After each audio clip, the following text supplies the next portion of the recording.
a conversar, vamos a hablar de lo que es el cambio, qué significa complejidad, qué es estrategia y qué es acción. Y por supuesto, entre todo esto vamos a estar viendo qué es la dirección estratégica. Esta conversación que vamos a tener en el espacio de estos minutos tiene la idea o el objetivo de mostrar cuáles son los ejes estructurantes para observar los cambios que nos suceden, la vertiginosidad de los cambios que nos suceden. La verdad que en Argentina esta presentación ya tal vez quedó desactualizada en muy pocos meses, con todo este vértigo que estamos viviendo. Luego vamos a tratar de describir lo que es complejidad, qué significa complejidad, complex, el término complex, y qué características tiene de cara a la toma de decisiones.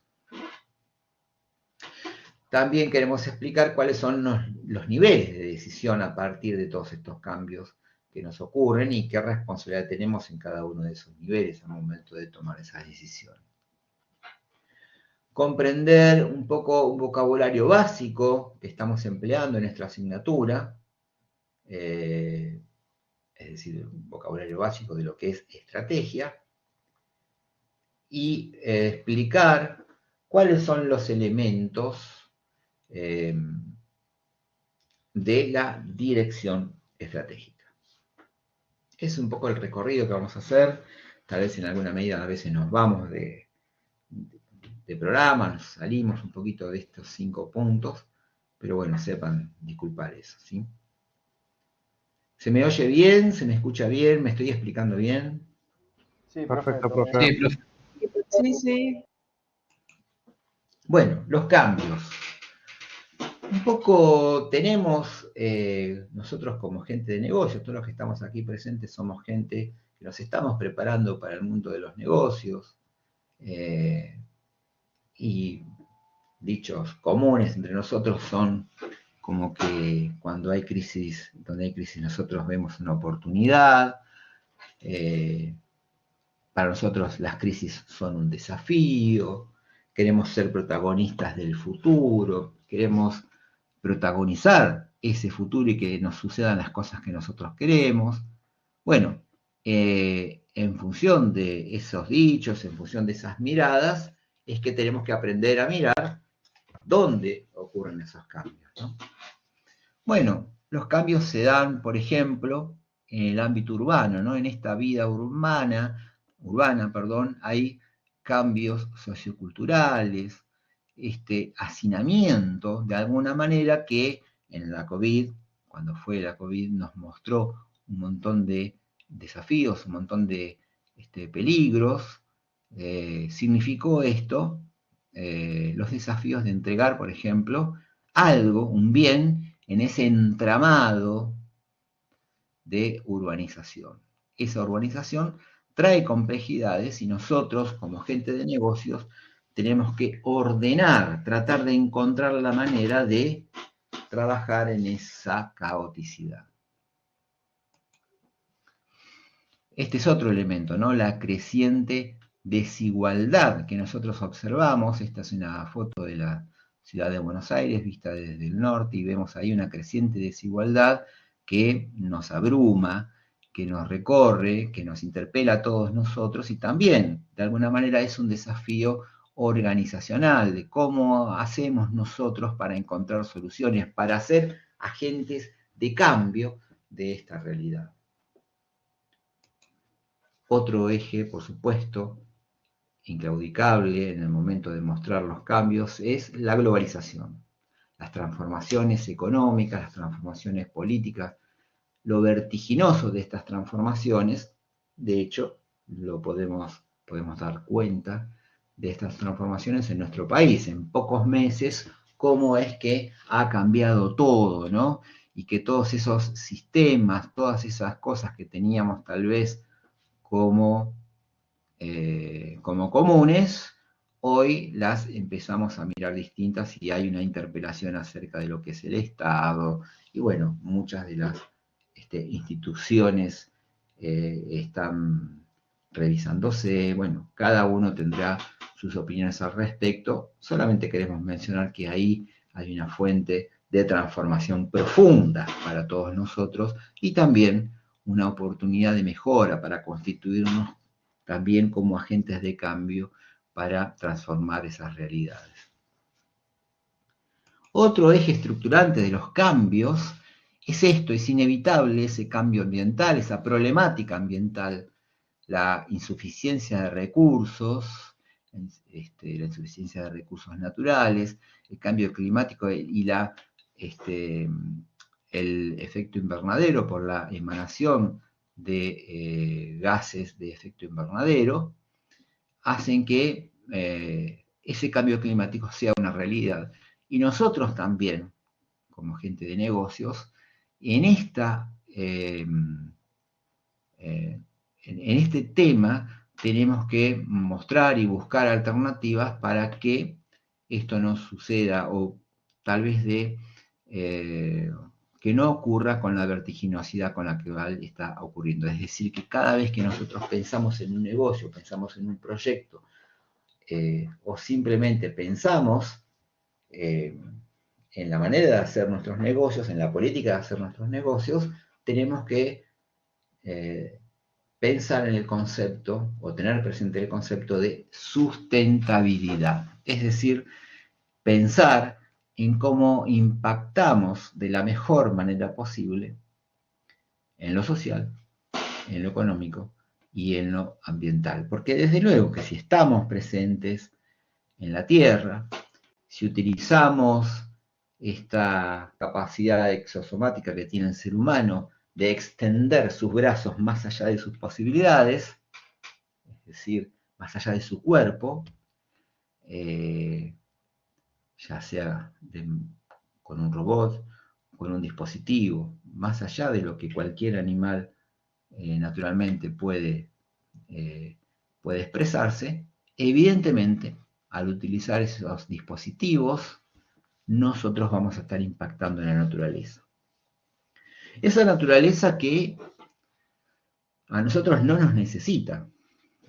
La verdad que nosotros estamos ahí y si nosotros no estuviésemos, esa naturaleza va a seguir su curso.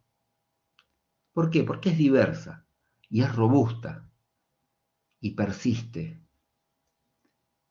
y es resiliente y siempre va a estar ahí, buscando nuevos caminos y hasta caminos que tal vez no sean amigables con nuestra vida. Nuestro ritmo de vida, el nuestro, es muy chiquito en función de lo que la naturaleza puede expresar. La verdad que nosotros somos seres humanos que no tenemos garras, no tenemos dientes. La verdad que somos bastante débiles y tenemos solamente nuestro cerebro para poder amigarnos con esa naturaleza. De hecho, somos naturaleza. Por lo tanto, debemos considerarla y debemos cuidarla para formar parte amigablemente con ella. Aquí, sin lugar a dudas, nosotros, como gente de negocios, tenemos que estar pendientes de hacer sustentable todo lo que hacemos. Y por supuesto, aquí están los cambios también de la tecnología. La tecnología y el impacto que tiene esa tecnología en todos nosotros. El impacto en el mundo del trabajo, en el amor, en nuestros vínculos con el otro. Nuestros vínculos ahora son vínculos virtuales. Antes eran vínculos reales, ahora son vínculos, y más, cada vez más, vínculos virtuales. Por lo tanto, la tecnología está cambiando nuestra manera de ser. Y claro, y acá tenemos que pensar al hablar de tecnología en lo que es la Internet de las cosas, la hiperconectividad total de los productos, de los servicios, de las cadenas de suministros, esa facilidad de generar base de datos que tenemos a partir de nuestro dedo índice, dándole órdenes al celular, generando bases de datos que vaya a saber cuándo, más temprano que tarde, van a ser utilizados para algo, para vendernos algo.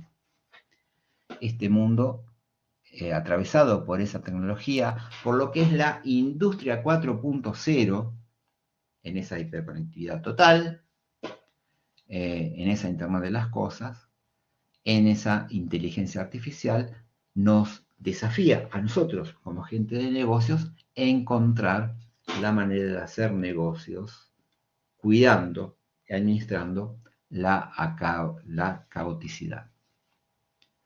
Decía que todo esto configura entonces un mundo que es VICA, ¿no? Algo que en los años 90 del siglo pasado, al finalizar el siglo XX, allá en la tormenta del desierto, decían que este mundo es un mundo volátil, un mundo incierto, un mundo complejo, un mundo ambiguo. Un mundo volátil porque todo dura muy poco, es muy efímero todo. El amor dura poco. Los trabajos ahora son muy efímeros. Los vínculos son efímeros. Es un mundo incierto porque no sabemos precisamente hacia dónde vamos, porque es vertiginoso todo este cambio. Es un mundo complejo porque nos atraviesan un sinnúmero de variables que nosotros, como decíamos, como seres humanos débiles, no alcanzamos a apreciar todas las variables que nos impactan todo el tiempo. No estamos preparados para ver un montón de cosas, solamente tenemos ojos, solamente tenemos oídos, el tacto, para advertir algunas variables en un rango muy corto de las posibilidades físicas. No tenemos una visión excepcional, una visión infrarroja, no tenemos una audición espectacular, no tenemos un tacto sublime. Es decir, que hay un montón de variables que atraviesan cada uno de los eventos en los cuales participamos que se nos escapan por el sencillo hecho de ser seres humanos. Y es un mundo ambiguo. Un mundo ambiguo en el sentido de que hoy nos dicen una cosa y mañana nos dicen otra. En la política, en la salud, en la educación, continuamente hay mensajes contrapuestos, hay mensajes ambiguos.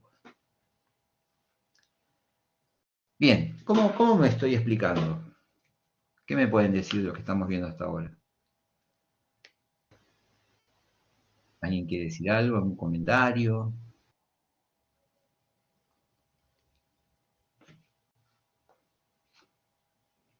Sí, estimo que está bien, entonces sigo adelante.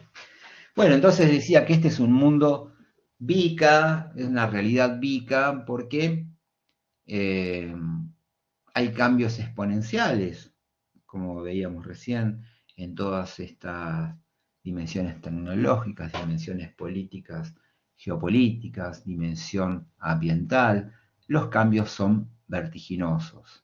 ¿Y hasta qué punto nosotros podemos visibilizar o predecir los resultados de lo que hacemos cada vez que hacemos algo? Y además, ¿cuánto sabemos, en definitiva, de cada cosa que hacemos? Bueno, en función de eso es que tenemos las complejidades como múltiples factores, múltiples variables que atraviesan todos los eventos y por lo tanto, para tomar una decisión necesitamos advertir la mayor cantidad de variables posibles para tener cierto nivel de certeza en aquello que decidimos. Esa volatilidad nos da esa tasa alta de cambio a la cual se suceden las cosas y nosotros, pobres seres humanos, ¿cómo nos adaptamos a esos cambios vertiginosos? Bueno, algunos podremos adaptarnos, otros tal vez no podremos adaptarnos. A ese cambio tecnológico, bueno, muchos quedarán afuera y muchos podremos seguir esos cambios, pero tal vez no todos podamos predecir cuál es ese cambio tecnológico que va a persistir en el futuro. Y esa ambigüedad se manifiesta como falta de claridad acerca del significado de cada uno de los eventos que nos atraviesan. Y la incertidumbre, por supuesto, porque estamos en un presente poco claro. Para eso es que estamos acá, formándonos en un criterio profesional.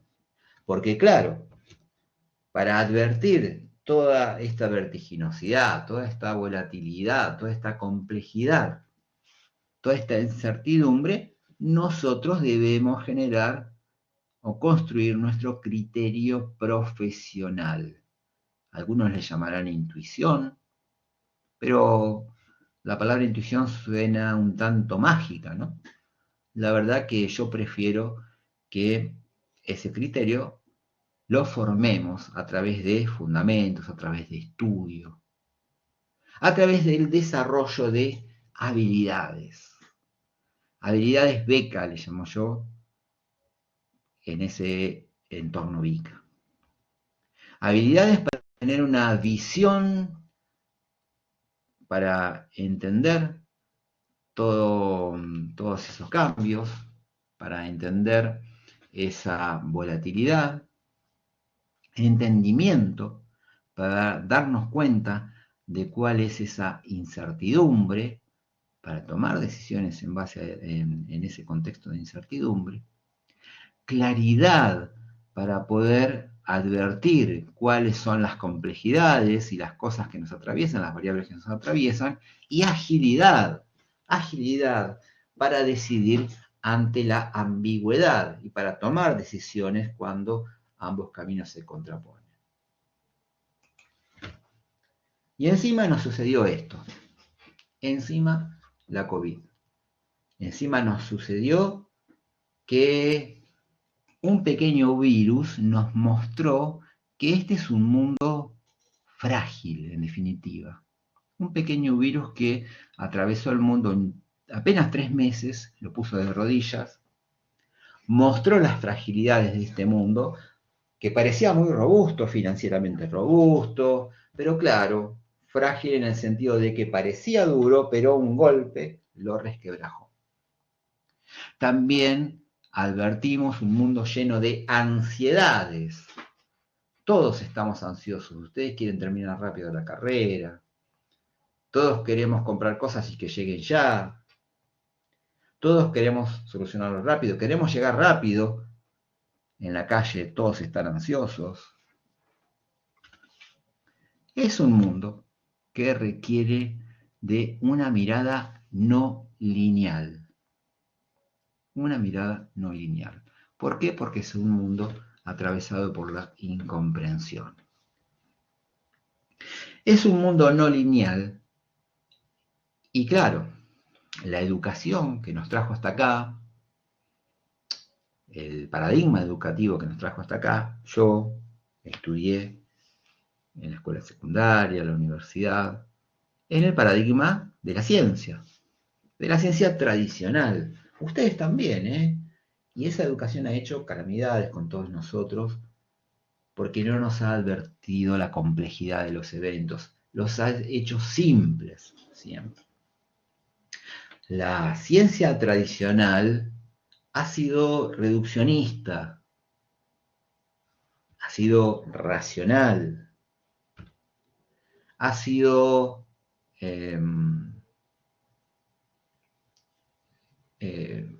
reduccionista en el sentido de que la palabra común es el análisis. Es una ciencia simple que nos ha traído con grandes logros hasta aquí, pero que hoy ya no explica un montón de cosas. Porque siempre tuvo esa mirada lineal. Al hecho A le sucedía B y a B le sucedía C. Y la verdad es que eso no ocurre en la realidad. La realidad es caótica y la organización es la excepción. Por lo tanto, la propuesta es desarrollar una mirada más compleja de las cosas, no tan simple. Una mirada compleja significa no hacer una mirada complicada, sino entender la madeja de los acontecimientos. Es decir, desenredar, desovillar esas madejas de acontecimientos, el entrelazamiento de los eventos a cómo se suceden y empezarlos a ver de manera no lineal. En este sentido es que queremos hablar de complejidades y también de intención estratégica. ¿Cómo estamos hasta acá? ¿Qué me dicen? ¿Alguien quiere aportar algo? ¿Alguien quiere decir algo? Vamos bien, profe. ¿Alguien no está de acuerdo?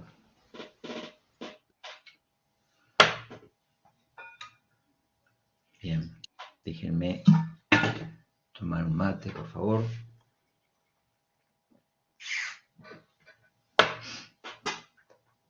Hablábamos recién, queremos ir hacia lo que es la intención estratégica, el planeamiento estratégico, la dirección estratégica y el pensamiento estratégico. Pero para eso, déjenme detenerme, déjenme que me detenga unos minutos en los conceptos que hacen a la complejidad. La verdad es que no hay problemas simples y aislados, eso es algo muy excepcional. No existe algo que esté aislado en la naturaleza y que sea simple de analizar, donde si nosotros lo estamos observando, ya por el solo hecho de encender nuestra luz, estamos alterando el acontecimiento. Así que, en definitiva, un problema encarna a muchos otros problemas. ¿Por qué? Bueno, porque todo está interrelacionado, ¿no? Todo tiene consecuencias. Uno puede hacer lo que quiera, pero tiene que, al tomar una decisión, detenerse a tratar de advertir las consecuencias de lo que va a hacer. Y el caos, entonces, significa que nunca se suceden dos cosas del mismo modo. Y eso es lo habitual.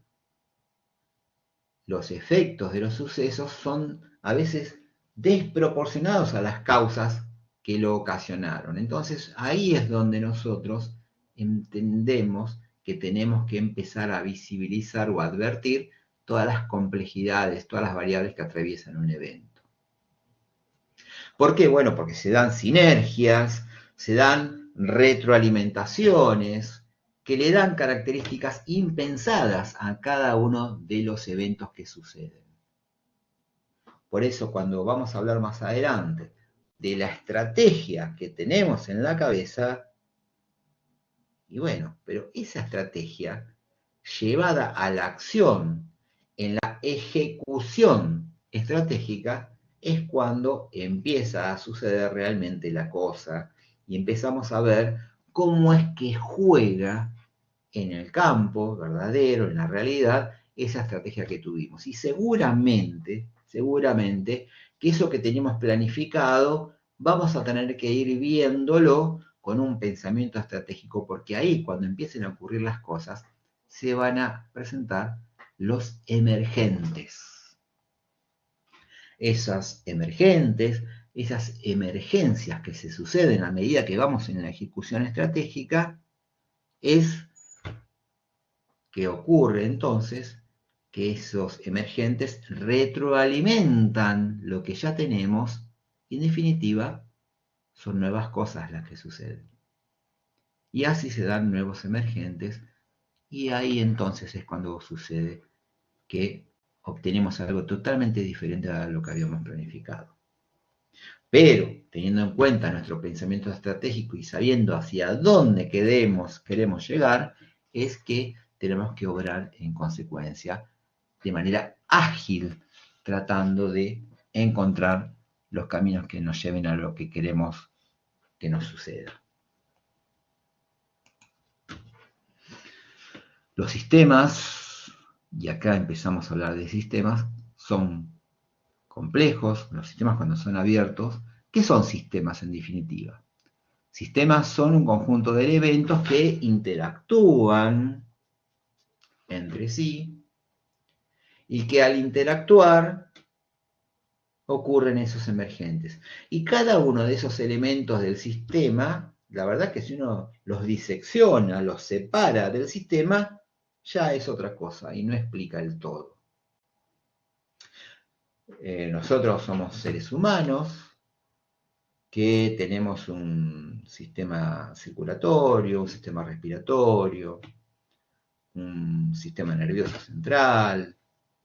Bien, separados por sí mismos, por sus lados, no explican al ser humano.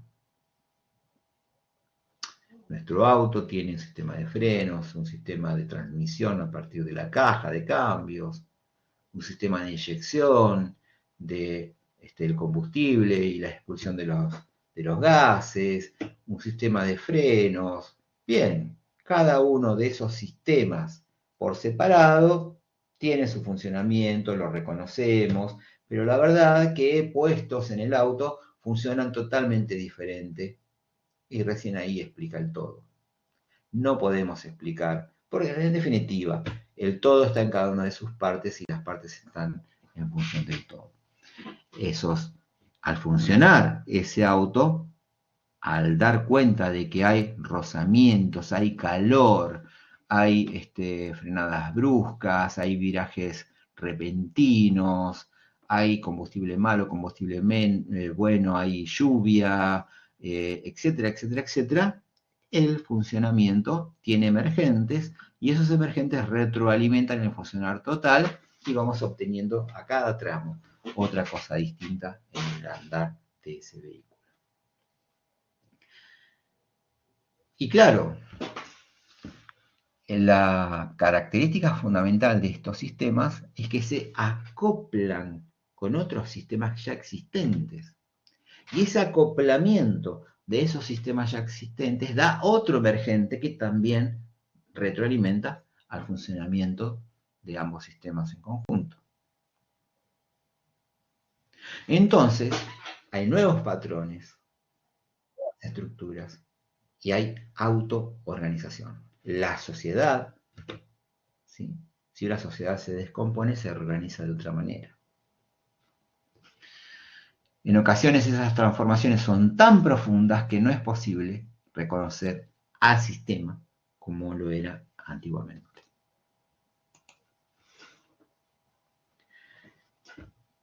Y los problemas que se presentan al funcionamiento son problemas complejos. El mundo es un campo energético de conexiones, de relaciones e interacciones continuas, constantes, y que están en emergencia continua, que dan, según la estructura de cada uno de los sistemas, reorganizaciones, y supone esto nuevas estructuras, y que esas nuevas estructuras vuelven a hacer interacción con los sistemas ya existentes. Hay complejidades que son complejidades del detalle.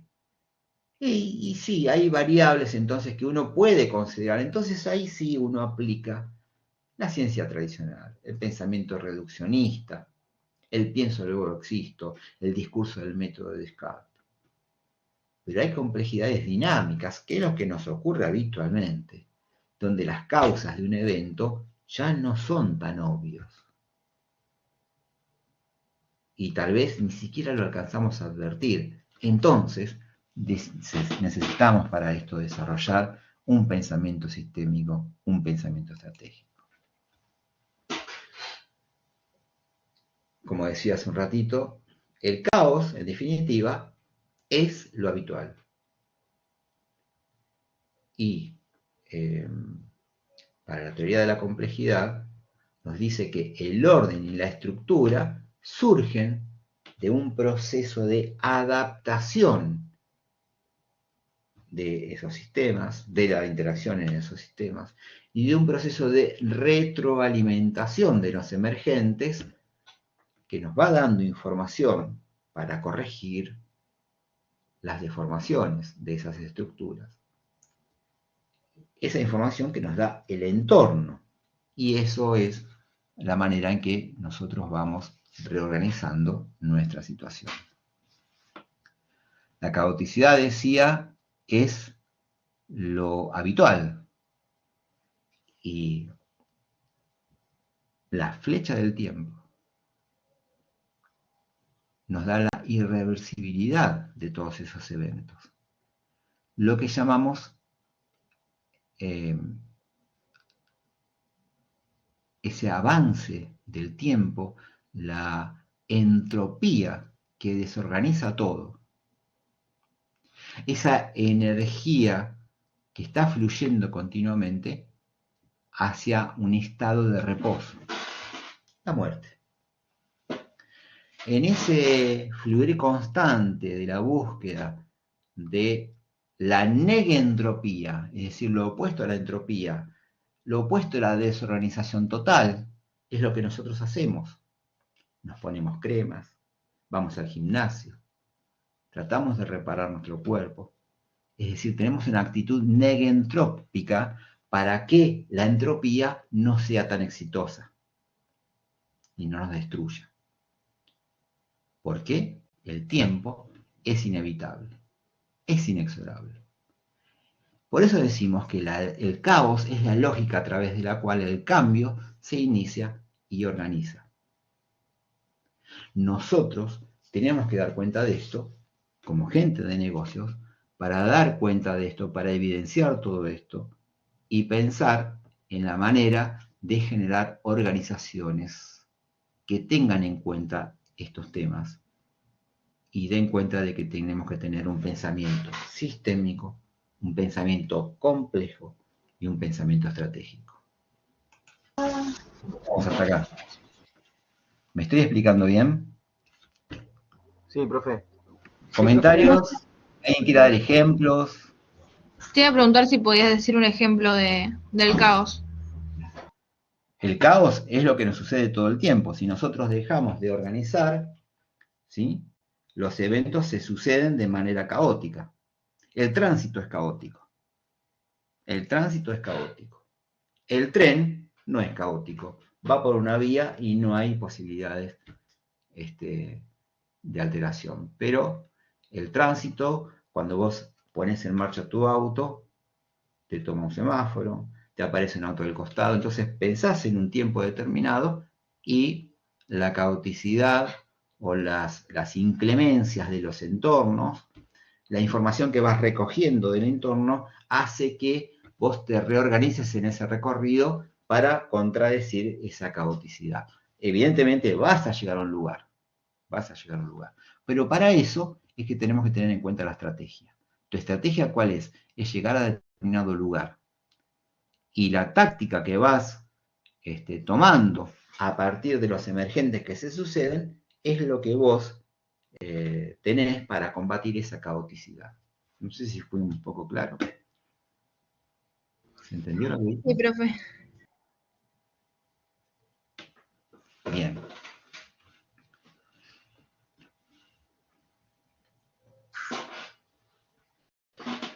Veamos ese razonamiento estratégico.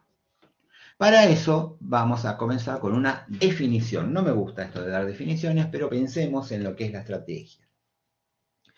Estrategia es la dirección y el alcance de una organización en el largo plazo, que nos permita lograr una ventaja en un entorno que cambia todo el tiempo, mediante la configuración de sus recursos y competencias, a fin de satisfacer las expectativas de las partes interesadas. Bien, pensemos entonces en el viaje a Mar del Plata en un vehículo. Ahí, lo que decíamos recién, ¿no?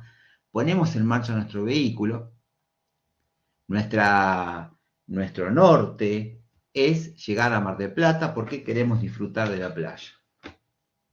Bien, la dirección es Mar del Plata. El alcance es disfrutar de la playa. Bien, la estrategia es, ¿cómo salimos? ¿En qué vamos? ¿Hacia dónde vamos? ¿Qué ruta tomamos?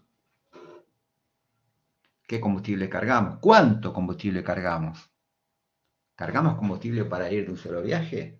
¿O cargamos poquito y después pensamos cargar nuevamente? ¿Y por cuál ruta vamos? Desde acá por la ruta 2, yo soy del oeste, voy por la 41, o voy primero a Rosario, y después a Córdoba, porque voy con tiempo. ¿Cuál es mi estrategia? La dirección es esa, Yo sé cuál es la dirección, pero no confundan dirección con sentido.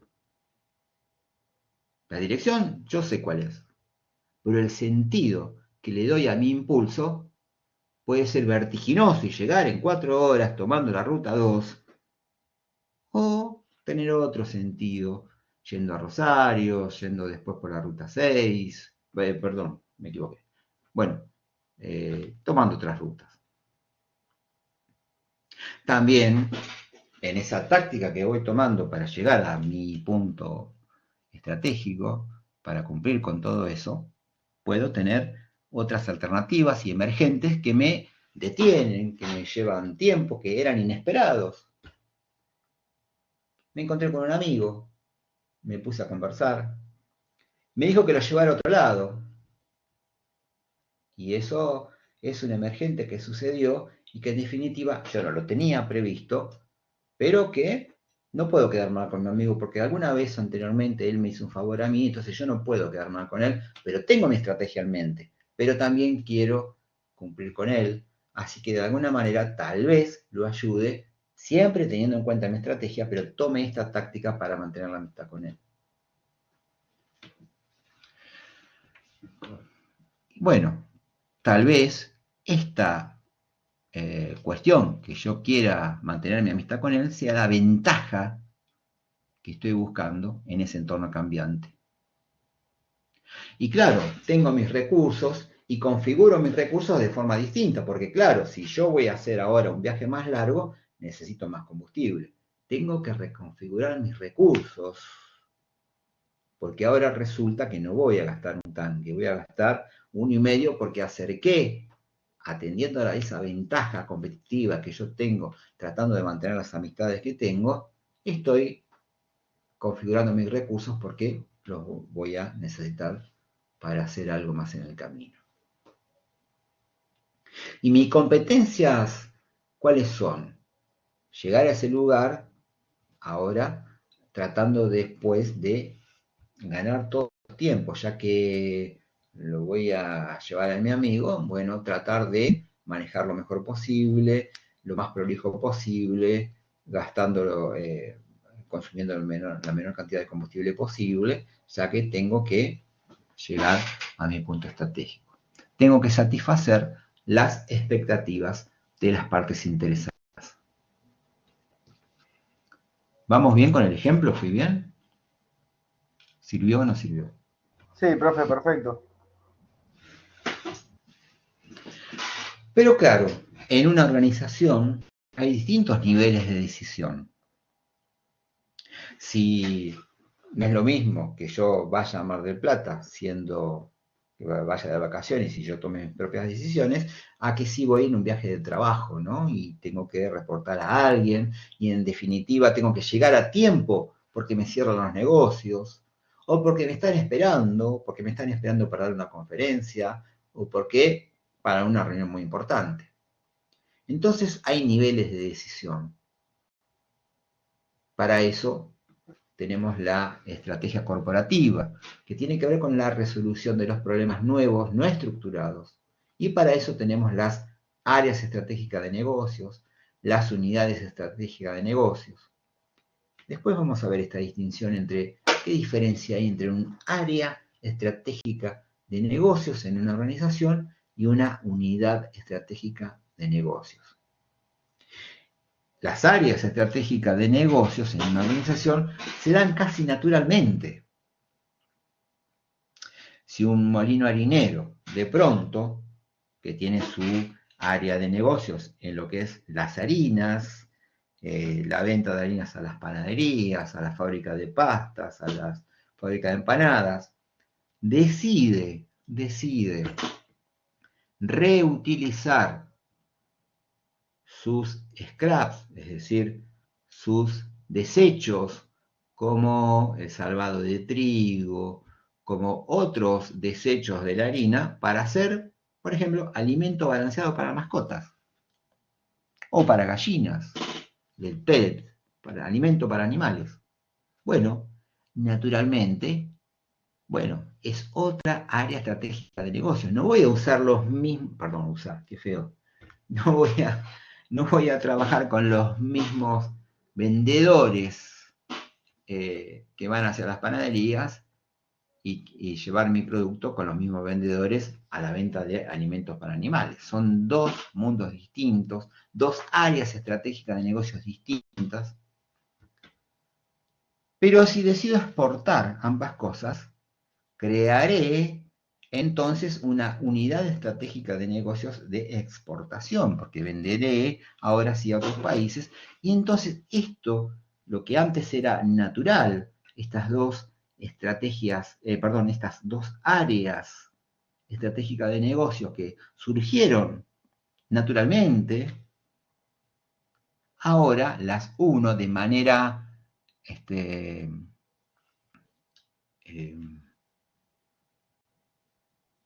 de manera tecnológica, digamos, de manera artificial, de manera conveniente, haciendo una unidad estratégica de negocios porque utilizaré el mismo canal para la venta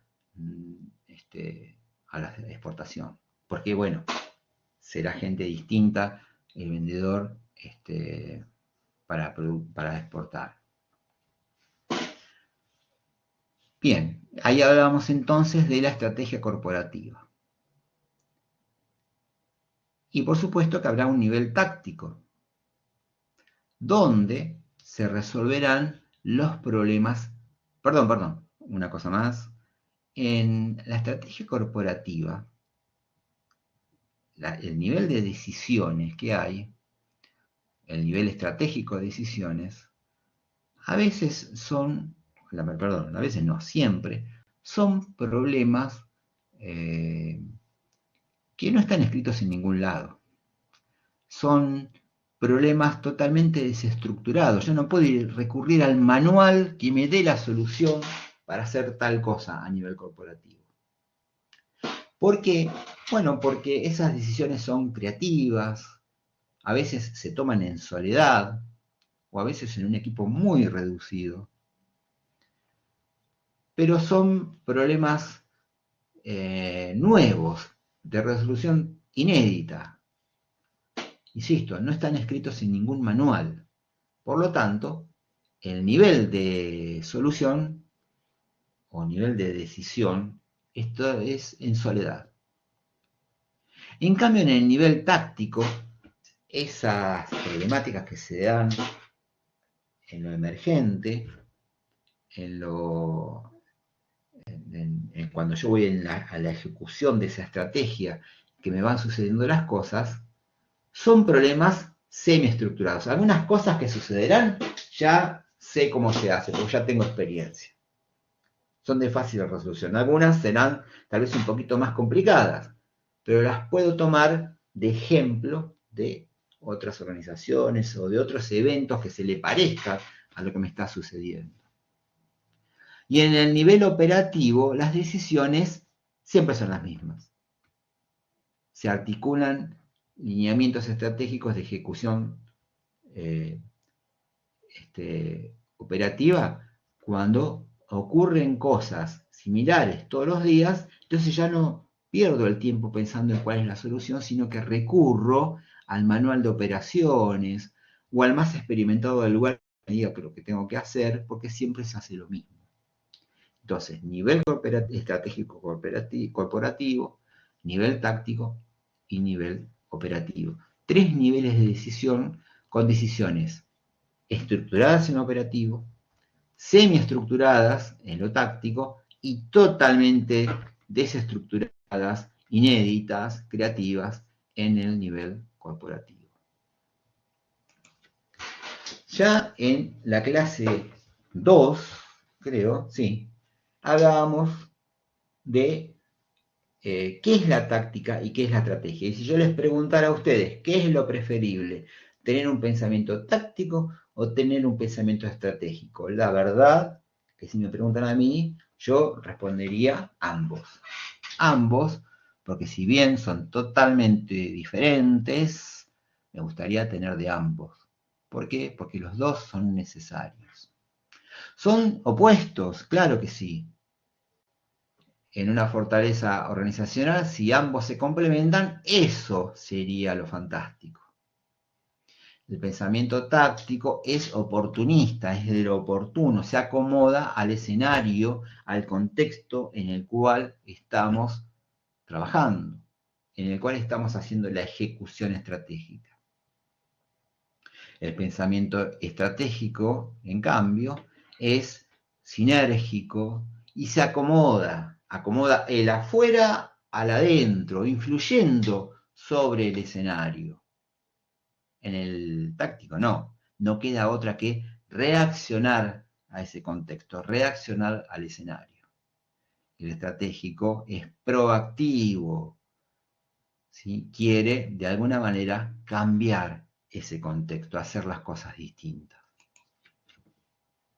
El pensamiento táctico es intuitivo, pero decíamos recién, ¿no? Lo intuitivo parece mágico.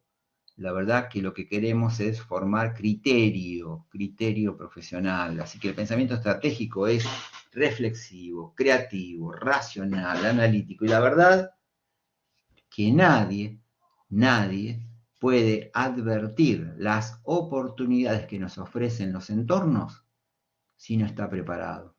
Es decir, si no está formado, si no tiene criterio profesional. La manera de advertir todas esas variables que nos atraviesan de ese mundo complejo, es formándonos. Y formándonos multidisciplinarmente. Después hablaremos de eso.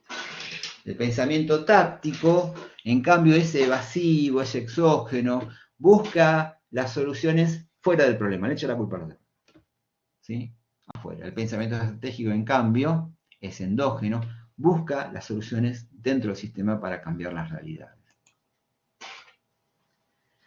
Mientras que el pensamiento táctico ensaya técnicas sin tener en cuenta el entorno competitivo, es decir, la búsqueda de lo oportuno, de la solución de todos los días, pero sin tener en cuenta el contexto ni las consecuencias, el estratega determina el problema. Luego despliega el abanico de posibilidades y analiza también las consecuencias y los detalles puntuales. Ante un equipo de fútbol de un determinado club, los operativos, ¿quiénes son? Los jugadores, ¿no? El nivel táctico, ¿quién lo tiene? Bueno, el capitán y el entrenador. ¿Y el nivel estratégico? El presidente del club. ¿Y qué querrán los jugadores? Y sí, ganar los partidos, porque de esa manera me muestro, soy más valioso. En el nivel táctico, por supuesto que el entrenador quiere hacer que su equipo gane. Y si puede llegar a los primeros puestos, mejor, porque de esa manera se asegura que la cancha esté llena. Y en el nivel estratégico, y bueno, los dirigentes del club tienen otros deportes, ¿no? Que hay que mantener. Y tal vez no saben si está bueno ascender de categoría, jugar en otras ligas, donde hay que viajar mucho, hay que gastar otras cosas. Está bien que el equipo se va a cotizar, pero son decisiones estratégicas. No sé, ¿me estoy explicando bien? Sí, profe. La pregunta que cabe acá, entonces, ¿qué prefieren ustedes? ¿Ser cabeza de ratón o cola de león? ¿Qué diferencias hay entre táctica y estrategia? Esto ya formaba parte de los slides que estábamos viendo en la clase anterior. Bueno, la táctica se refiere a cada departamento de la organización. Es un medio para alcanzar los objetivos departamentales, se orienta a corto y mediano plazo, y el gerente de cada departamento es el responsable y nada más. En cambio, en la estrategia se envuelve a toda la organización. Es un medio para alcanzar los objetivos de toda la organización. De hecho, Si hay un error en el nivel táctico, tal vez solo se opere o las consecuencias se den tal vez en un departamento nada más. Y es más, hay muchas más decisiones tácticas, ¿no? Todo el tiempo, decisiones tácticas, todas las semanas, todos los meses, decisiones tácticas. Y en el nivel estratégico, tal vez hay una sola decisión. Y si me equivoco en esa, comprometo a toda la organización.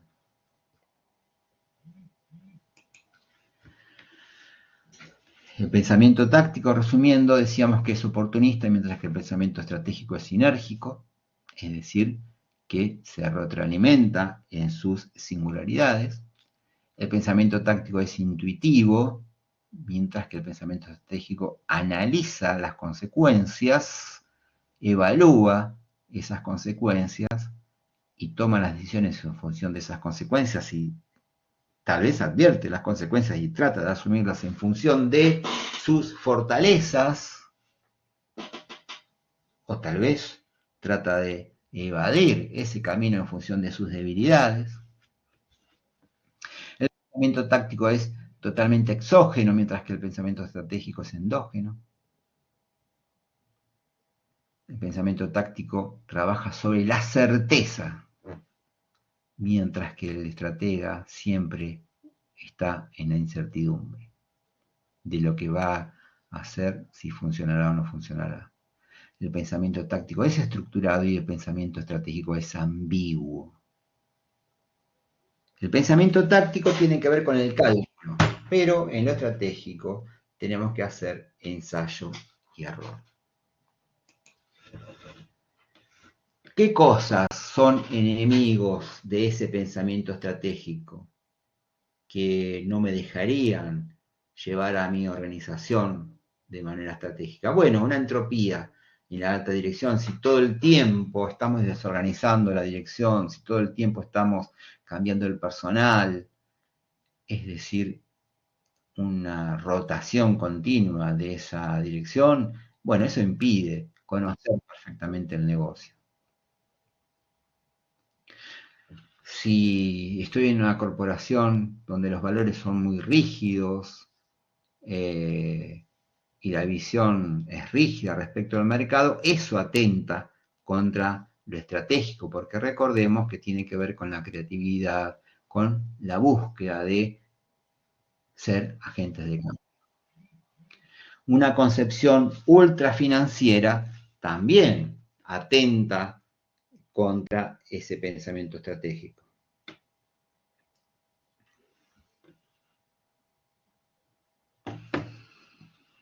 Una mentalidad simple, sobresimplificadora de las cosas, del negocio, no advirtiendo la gran variabilidad que ocurre en cada uno de los eventos, atenta contra lo estratégico. Y un pensamiento atado a las modas, a los modelos ya estereotipados, que ya están en un manual, que siempre es lo mismo, eso también atenta contra lo estratégico. La actitud anticreativa, una actitud de seguir a las modas, también atenta contra un pensamiento estratégico. Un exceso de empirismo, un exceso de práctica, un exceso de probar, también eso atenta contra lo estratégico, así como el excesivo teoricismo, el excesivo análisis de las cosas, atenta contra ese nivel estratégico. ¿Y qué cosas lo favorecen? ¿Qué cosas son aliados de ese pensamiento estratégico? Bueno, el pensamiento en equipo, el pensamiento corporativo, la concepción clara de una, más allá de la visión organizacional, una misión empresaria. Tener en claro qué es lo que quiero y el camino, o de ir delineando el camino que yo tengo que seguir para lograr eso que quiero. El planeamiento y el control son aliados de ese pensamiento estratégico. El control, más temprano que tarde, lo más barato posible, y hasta el control continuo, es un aliado del pensamiento estratégico para ir modificando los desajustes los descalces que pueda obtener en el camino. La apertura mental, la reflexión, la participación, la búsqueda de anticipación en lo que hago y la búsqueda de configurar un liderazgo de élite, un liderazgo de equipos realmente que quieran ser agentes de cambio. Eso son aliados del pensamiento estratégico. ¿Y qué vocabulario podemos ir ensayando a partir de esto que estamos conversando? Bueno, la visión o intención estratégica organizacional es lo primero que tenemos que delinear. La visión como ese sueño empresario, como el sueño del lugar a donde quiero llegar, es decir, cuáles son los desafíos que yo necesito recorrer para llegar hacia ese lugar como misión organizacional. ¿Cuáles son los objetivos? Bueno, los objetivos serán esas cosas que tengo que cumplir para ir logrando esa misión organizacional. Y las metas serán las cuestiones que me hacen cumplir los objetivos. Un objetivo puede tener varias metas en su camino para lograrlo. El camino a Mar del Plata, ¿recuerdan? Objetivo era ese, y las metas era llegar a un lugar, después al otro, después al otro. La capacidad estratégica es lo que cuento, con lo que cuento para recorrer ese camino. La estrategia es la configuración de todo ese recorrido, teniendo bien presente cuál es mi propósito estratégico. Y en el plano organizacional, modelos de negocios, que son las maneras en que nosotros hacemos nuestro negocio, cómo nos vinculamos con el entorno, cómo nos vinculamos con el mercado, qué tratamos de definir en el mercado, cuál es nuestro negocio, claramente, cuál es nuestro negocio, y para saber cuál es nuestro negocio, tenemos que tener bien en claro cuál es la necesidad que satisfacemos. No tenemos que pensar en un producto o en un servicio determinado, sino en la necesidad que nosotros atendemos o solucionamos. En función de eso, pueden venir distintos productos, distintos servicios o distintos productos y servicios. Y el control, por sobre todas las cosas, siempre presente para corregir los desvíos de ese camino. La intención estratégica, entonces, es buscar ese futuro deseado. Es la aspiración de la organización. Entonces, la misión de una organización es la definición del ámbito de esos negocios y las líneas estratégicas que conducen al éxito de la organización.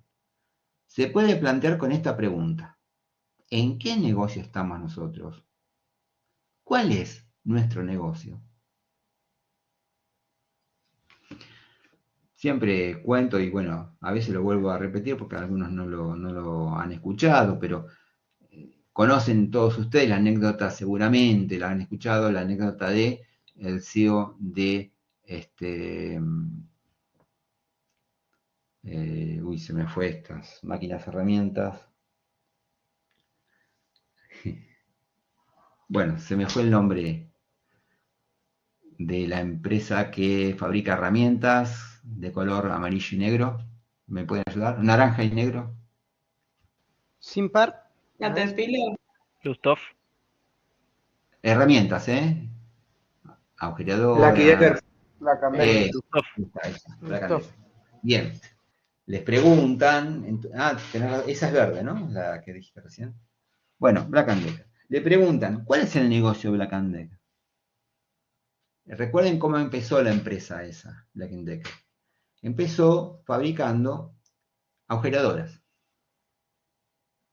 Agujereadoras, ¿sí? El taladro. Y le preguntaron cuál era el negocio de Black Decker. ¿Qué opinan ustedes que contestó? No sé si alguien lo escuchó ya alguna vez.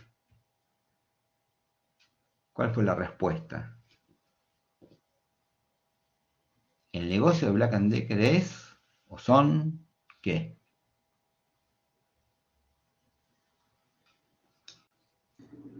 No sé, profe, que las cosas se rompan. No. Él contestó, nuestro negocio son los agujeros. Sencillamente eso contestó. Claro, con la tecnología que tenemos en este momento, fabricamos este dispositivo, una agujeradora. Cuando la tecnología nos permita hacer los agujeros de forma distinta, nosotros vamos a estar ahí. A veces le pregunto, cuando en el auditorio pregunto, si yo fuese un fabricante de lavarropas, ¿ustedes qué quisieran de mí? ¿Qué quieren de mí si yo soy fabricante de lavarropas?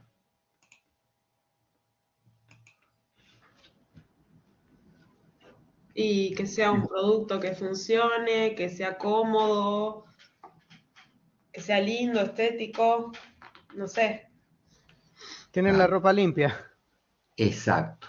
Eso quieren de mi ropa limpia. Porque todo lo que me decías recién, no sé quién me decía, me hablabas del producto. Y otra vez, ese es el error de las organizaciones. Pensar en el producto y no pensar en la necesidad. Ustedes lo que quieren de mí es ropa limpia. No importa cómo. Bueno, hoy con la tecnología que tengo les puedo ofrecer un lavarropas. Mañana no sé, dentro de 40 años no lo sé. No lo sé. Pero yo quisiera seguir dedicándome a mi negocio. ¿Se entiende la idea? Esa es entonces, es la búsqueda de una misión organizacional, de una visión organizacional, la definición de una visión organizacional y una misión es, hoy te fabrico lavarropas, mañana te fabrico otra cosa. Hoy te fabrico agujeradoras, mañana te fabrico otra cosa, pero cumplo mi sueño, que es dedicarme a los agujeros y dedicarme a la ropa limpia. Sería como la necesidad que cubrís, más o menos. Exactamente, la necesidad y no el producto. Porque hoy lo hago con un producto, mañana no lo sé, mañana lo haré diferente. ¿Y los objetivos? Bueno, los objetivos son afirmaciones cuantitativas en este caso, alineadas al logro de la misión organizacional. Porque pensemos, la visión organizacional que era, me dedico a los agujeros, me dedico a la ropa limpia, no tiene números, no tiene fechas. No ando todos los años cambiando mi visión organizacional. No digo todos los años que me dedico a otra cosa. En cambio, la misión organizacional es, sí, me pongo estos objetivos. Quiero en 10 años ser tal. En 5 años cubrir tal provincia, tal otra y tal otra.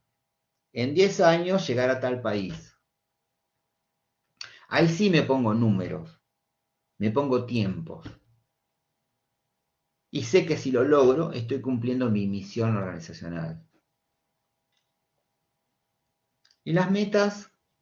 Y bueno, las metas son logros de corto plazo, logros de un año, para cumplir esos objetivos. Si yo quiero ir a tal provincia, tal otra y tal otra, primero tendré que vender yo vivo en zona oeste, bueno, en zona oeste, después alcanzar zona sur, y así, cumpliendo todas estas metas, cumplo mis objetivos. Y a partir de que resolví esos objetivos, estoy cumpliendo con la misión que me encargaron. ¿Me estoy explicando bien? Sí, profe. Sí, profe. Sí, profe, perfecto. ¿Y qué es la capacidad estratégica de la organización? Bueno, son esos recursos con los que cuenta, las actividades que hace, los procesos con los que cuenta una organización. Son las competencias de la organización, sus fortalezas y sus debilidades. Yo, si no tuviese estas capacidades estratégicas, no podría dedicarme a lo que me dedico. Son inevitables. Para estar en este sector, tengo que tener estas capacidades estratégicas. Si no, me tengo que dedicar a otra cosa. las capacidades estratégicas pueden constituirse en únicas en el sector. Y entonces, si eso es así, si de pronto tengo una capacidad única en el sector y yo me destaco por eso, se transforma en una ventaja competitiva. Si es aquello por lo cual me eligen a mí, eso se constituye en mi ventaja competitiva, que espero que no me la puedan copiar. Pero claro, hoy todo es copiable. Pero si yo hago de tal manera esa ventaja competitiva que se transforme en una competencia nuclear y que yo soy el único que la tiene y que nadie me la puede copiar, entonces eso es una competencia nuclear distintiva y que todos me reconocen por esa competencia nuclear, además de tener las demás capacidades estratégicas. Volvemos a definir entonces estrategia ahora con un poco más de elementos. Es la dirección, es decir, yo sé para dónde voy, pero a veces, para ir en esa dirección, a veces voy algunos pasos al costado, otras veces para el otro, tal vez evitando obstáculos a los que llamo amenazas, porque tal vez tengo ciertas debilidades, y de manera tal que me permiten lograr así una ventaja en el entorno que va cambiando continuamente. Y yo, al advertir, tomar la información del contexto, voy reconfigurando mis recursos. Voy haciéndome de cosas que tal vez no tenía previstos al principio. Voy tomando cosas, voy adquiriendo cosas, voy aprendiendo cosas que veo que son necesarias para ir hasta allá. Pero que cuando salí no pensé que era necesario, pero ahora veo que sí. Por eso me detengo y voy hacia un costado, me capacito y adquiero competencias, porque las necesito. Y además el mercado cada vez me pone más competencias necesarias. Y tal vez otras competencias que antes tenía ya no son necesarias. Bueno, pero la cuestión es que para hacer ese camino tengo que ir tomando información del contexto. ¿Para qué? Bueno, para satisfacer las expectativas de todas las partes interesadas. ¿Quiénes son las partes interesadas? Yo, el mercado, quienes me esperan, quienes me acompañan, mis clientes, mis proveedores. Todos son partes interesadas. Y el modelo de negocios con lo cual yo me comporto en el andar, en la organización, es la modalidad en que circula la información. ¿Cómo es que fluye esa información? ¿Cómo es que yo entrego lo que hago? ¿Cómo es que lo cobro? ¿Cómo es que lo comunico? ¿Cómo es que monetizo lo que hago? Es decir, ¿de qué manera circula la información del producto o del servicio entre quienes intervienen en el negocio? ¿Lo vendo directamente? ¿Mando a alguien a venderlo? ¿Lo entrego en los negocios para que lo vendan? ¿Lo vendo por internet? ¿Cómo lo cobro? ¿Lo regalo y me interesa cobrar de otra manera? Obteniendo información. Es decir, regalo el producto, pero lo que me interesa es recoger la información de esto, por otro lado, y alimentar una base de datos, y después el negocio viene por la venta de la base de datos. Bueno, es un modelo de negocio. Son modelos de negocio. ¿Me estoy explicando bien? ¿Preguntas? No, profe, re bien. No, profe, de momento bien.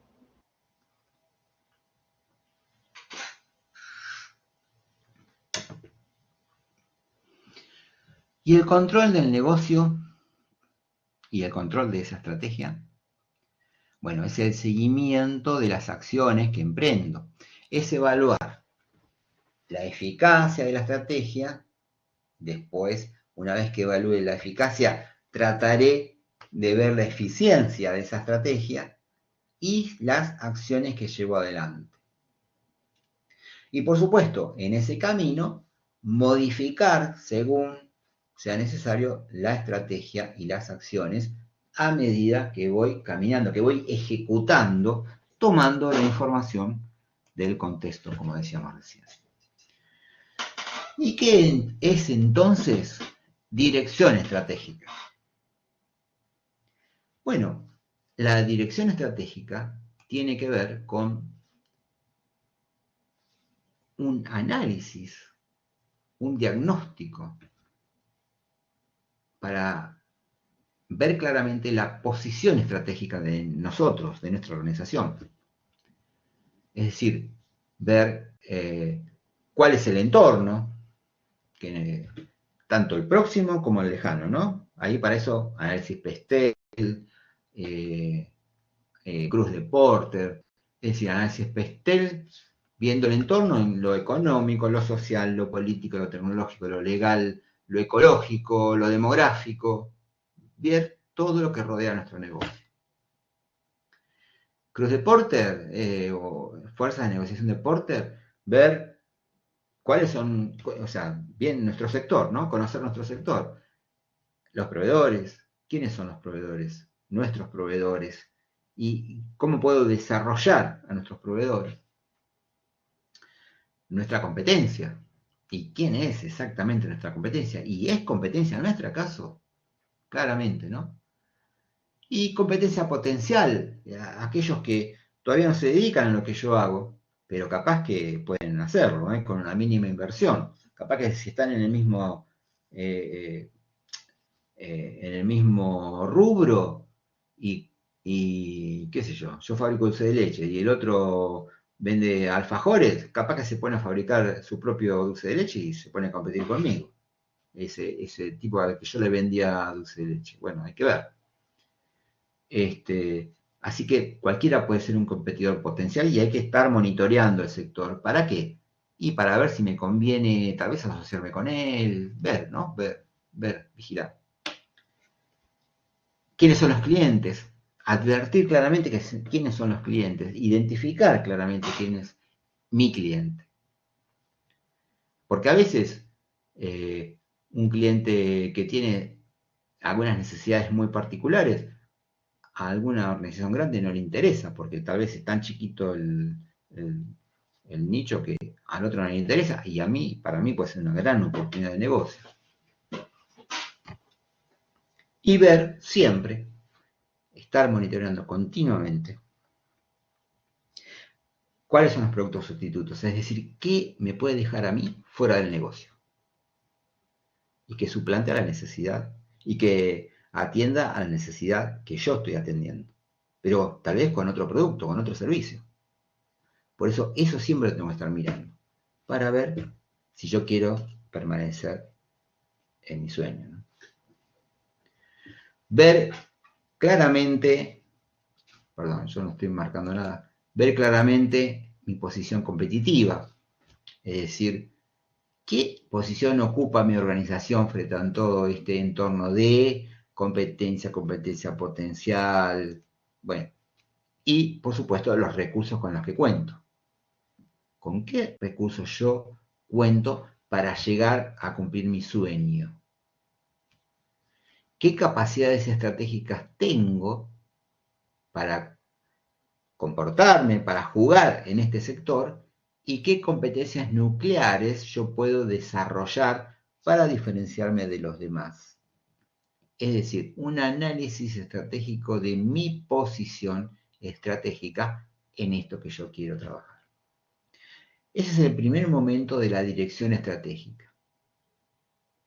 El segundo momento de esa dirección estratégica es elegir una estrategia. Y esto es lo que vamos a estar haciendo por allá, por la tercera, cuarta unidad. Elegir una estrategia del abanico de alternativas posibles. El tercer momento de la dirección estratégica es la implementación propiamente dicha, que requiere de acción, la estrategia en acción. Y acá es donde tengo que estructurar, organizar, perdón, visibilizar claramente los procesos y gestionar el cambio a modo que suceda.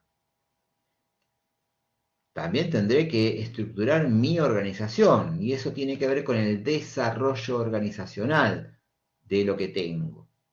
Eso será otra asignatura, el desarrollo organizacional de mi propia organización. Entonces, 3 momentos para esa dirección estratégica. El momento del análisis estratégico y el diagnóstico de todo lo que tengo. Vuelvo a repetir, análisis Pestel, Cruz de Porter, matriz FODA del producto, de la organización, cadena de valor, definición del producto, etcétera, etcétera, etcétera. Elección de la estrategia de todas las estrategias posibles, estrategia genérica de Porter, pelos de Bauman, etcétera, etcétera, que ya vamos a aprender, matrices, bien.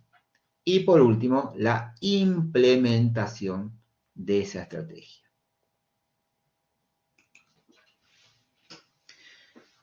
En un gráfico, entonces, el análisis estratégico tiene que ver con el análisis del entorno, el análisis del posicionamiento competitivo con el que cuento en estos momentos,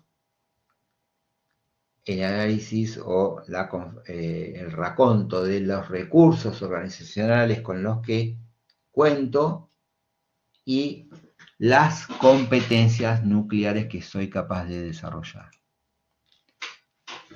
Voy a repetir las herramientas para hacer esta primera parte de diagnóstico: análisis Pestel, diamante de Porter, análisis de los escenarios futuros, el análisis de los grupos estratégicos, la segmentación del mercado, ver claramente cómo está configurado mi mercado, el análisis de todos los competidores, el análisis de la cruz de Porter, hacer un análisis de marca, ver claramente cuáles son las capacidades estratégicas con las que cuento para afrontar el sector que yo estoy tratando de afrontar y análisis crítico de la cadena de valor.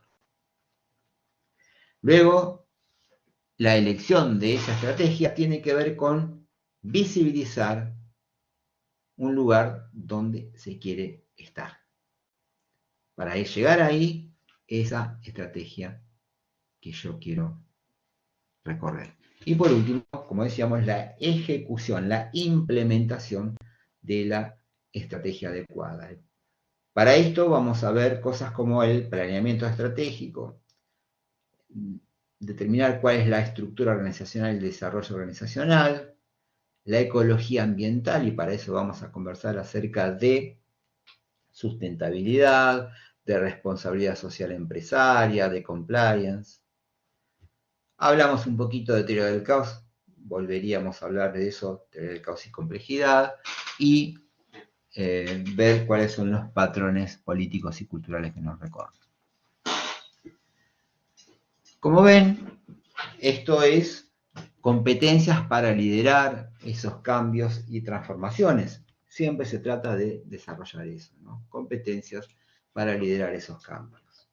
En este contexto, entonces, de cuarta revolución industrial, de la que hablamos,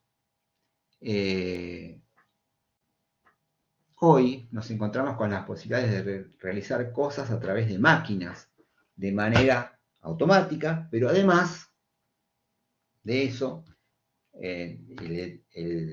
la automatización ya la traíamos de la segunda y tercera revolución industrial. En la cuarta se nos adhiere el tema de la autogestión, es decir, la robótica. ¿Y qué características tiene esto? Bueno, que es entornos muy complejos, que se está sucediendo con mucha rapidez y que se dispone en tiempo real de toda la información, ya que todo está hiperconectado, ya que todo el tiempo se recibe información de los mismos productos que se venden, de los mismos servicios que se venden, de las cadenas de suministro. Podemos saber en tiempo real qué se necesita en cada uno de los lugares de producción, porque todo está interconectado. Todas las cosas y todo. Y esto puede tal vez traer conflictos emocionales o conflictos o expectativas o incertidumbres acerca del mercado laboral, del empleo. Y la verdad que siempre que el ser humano se enfrentó a estas transiciones tecnológicas, enfrentó esta incertidumbre. Imagínense a alguien de la era, del fin de la era agraria, cuando sembraba con sus bueyes y de pronto ve aparecer un tractor y se ve amenazado su trabajo, ¿no? Se tenía que reconfigurar. Esa persona se tenía que reconfigurar. Y esto, claro, le ocurría a todos, ¿no? En todas las épocas pasó lo mismo. O sea, siempre que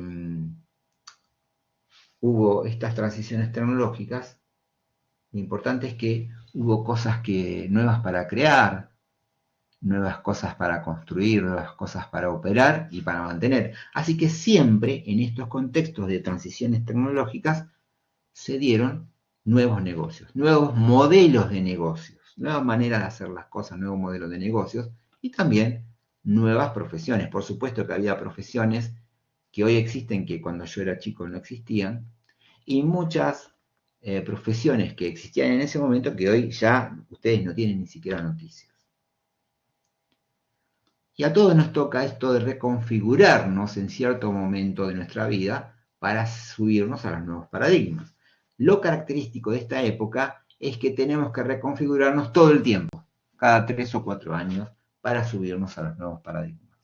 Ya no es como mi papá que se tuvo que reconfigurar 1 o 2 veces en su vida para seguir siendo empleable. Bueno, hoy esto se da cada 3 o 4 años. Entonces, siempre que hubo estas transiciones tecnológicas se crearon nuevos modelos de negocios. El punto es cómo los llevo adelante, cómo los monetizo y dónde está el negocio. El valor central de cada una de las revoluciones que pasaron, por ejemplo, en la primera revolución industrial, el punto central era tener máquinas.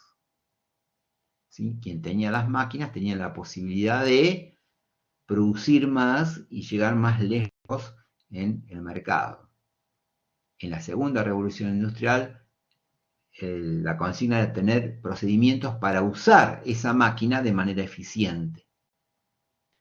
En la tercera revolución, era cómo automatizar los procesos para hacer todo perfecto, just in time, el Toyota. Y hoy es la cuarta revolución, la revolución de los datos y el valor de la información bien utilizada. Ese es el valor central, la información.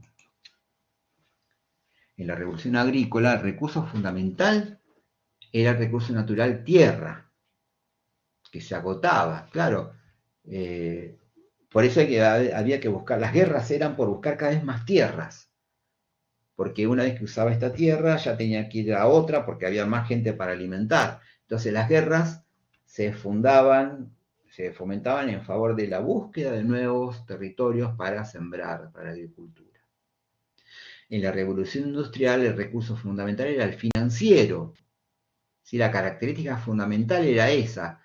Pero claro, lo financiero, el capital, se divide y para muchos es escaso y genera pobreza y riquezas. Hoy, el recurso fundamental en esta revolución del conocimiento, el recurso fundamental es el conocimiento del ser humano. ¿Qué características tiene? Que crece, se multiplica. ¿Sí? Si yo lo distribuyo, el otro lo tiene, por lo tanto va creciendo continuamente. Y por eso es importante entender bien cuál es el valor central de cada una de estas revoluciones. ¿Qué competencias o en qué competencias nosotros tenemos que hacer foco en ustedes para desarrollarse, para desarrollar esas competencias y que sean protagonistas de esta industria 4.0? Como decía hace un rato, Hoy todos los problemas son complejos, por lo tanto hay que aprender a resolver problemas complejos. Es necesario tener pensamiento crítico. Crítico, es decir, en favor del análisis, no de la crítica, sino del análisis, de la búsqueda continua de todas las características de un evento. Ser creativos, gestionar siempre en equipo, porque ya nadie logra nada en soledad. Trabajar de manera colaborativa. Tener inteligencia emocional, ya que todos nosotros tenemos reacciones emocionales, nos enojamos, tenemos deseo de venganza, envidia, amores, odios. Bueno, el punto es cómo gestionamos esas emociones. Eso marca la diferencia. Y que al gestionar esas emociones favorezca nuestro camino estratégico. Tener criterio o intuición, como ustedes quieran, pero yo prefiero llamarlo criterio, para la toma de decisiones, en favor de que cuanto más formación tenga, cuanto más criterio construido tenga ese criterio profesional, más preparado voy a estar para advertir las oportunidades que me ofrece el entorno y más preparado voy a estar para la toma de decisiones. Estar siempre orientado al servicio, estar preparado para la negociación. Yo sé que hoy no se habla mucho de esto. Es más, el mensaje es en contrario de esto, pero la negociación hace que yo busque las mejores alternativas con el otro, porque siempre tengo que estar con el otro. Que converse, que tenga conversaciones poderosas con el otro. Conversaciones poderosas en el sentido de que construya cosas con el otro y que me transformen el resto de mi vida en cada una de esas conversaciones. Y que además tenga flexibilidad cognitiva, es decir, que sea fácil la búsqueda de esos nuevos horizontes, que no me cierre en mis ideas y que advierta las diferencias que ocurren a mi alrededor. Una cosa más, en esta cuarta revolución industrial, en este contexto de hiperconectividad total, en este contexto tecnológico de alta vertiginosidad de las cosas, el aprendizaje debe ser constante y para toda la vida. Hay que aprender o perder. Solo queda entonces aprender y para esto hay que prepararse todo el tiempo. Están entonces en el lugar correcto. Este es el lugar correcto donde ustedes deben estar, aprendiendo nuevas cosas.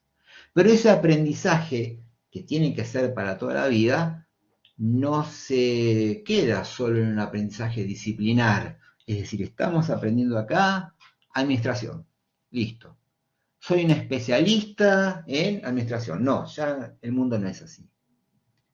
Hoy ya el mundo nos trajo al mundo de los especialistas y está el especialista en el corazón, el especialista en esto, en aquello, pero acá lo que importa es tener una visión multidisciplinar de cada cosa. Y yo les diría hasta transdisciplinar.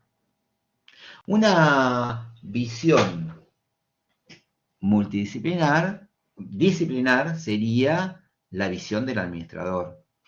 Una visión multidisciplinar sería la visión de ustedes mismos de un evento como, más allá de administradores, que es la disciplina de ustedes, visión como de contador, visión de licenciado en marketing, visión de abogado y una visión transdisciplinar sería una visión total, una visión de más allá de estas disciplinas académicas, de una visión humana. Así que ese abordaje de cada uno de los eventos debe ser transdisciplinar.